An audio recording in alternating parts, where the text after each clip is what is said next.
నమస్తే, నేను మీ దుక్కేరి ప్రభాకర్ రావు, అరకు పార్లమెంట్ కిషన్ మోర్చా ప్రధాన కార్యదర్శి బీజేపీ పార్టీ నుంచి. అలాగే జయాదాస్ జేపీఎం ట్రస్ట్ చైర్మన్. ఈరోజు సెప్టెంబర్ 17 మన విశ్వ గురువు భారతదేశ ప్రధానమంత్రి గౌరవ శ్రీ నరేంద్ర మోడీ గారి జన్మదిన శుభాకాంక్షలు తెలుపుతూ ఆ మహానీయుడి కోసం ఒక 2 విషయాలు నా యొక్క అనుభవంతో చెప్పాలనుకుంటున్నాను. నిజంగా నరేంద్ర మోడీ గారు మహాసభలకి నేను మధ్యప్రదేశ్ భోపాల్ వెళ్ళడం జరిగింది.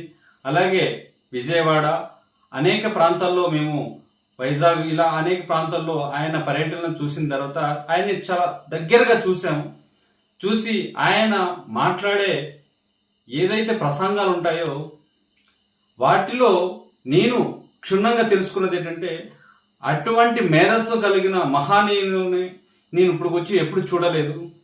ఆయన నరేంద్ర మోడీ గారు ఏ సభల్లోనూ కూడా మాట్లాడేటప్పుడు ఆయన ఒక పేపర్ రాసుకొని, లేకపోతే ఏ మొబైల్ చూసినట్టు, ఎవరో పక్క నుంచి ఐడియాలు ఇస్తున్నట్టు కానీ నేను ఏ రోజు చూడలేదు. ఆయన మెమరీ పవర్ చాలా అద్భుతం అని చెప్పాలి. భారతదేశంలో ఎన్ని రాష్ట్రాలు ఉన్నాయి, ఆ రాష్ట్రాల్లో ఉన్న వెనుకబడిన ప్రాంతాలు ఏమున్నాయి, ఆ ప్రాంతాల్లో ఉన్న సమస్యలు ఏంటి, ఆ ప్రజలు ఎలా నివసిస్తున్నారు, అలాగే ప్రతి విషయాన్ని కూడా ఆయన ఏదో చూసినట్టు, కళ్ళకి అద్దినట్టు ఆయన అవలీలగా అనర్గళంగా మాట్లాడుతున్నారు. నేను ఆయన్ని చూసి చాలా షాక్ అయిపోయాను. ఇంత మేధస్సు గల వ్యక్తిని నేను ఎప్పుడు చూడలేదు.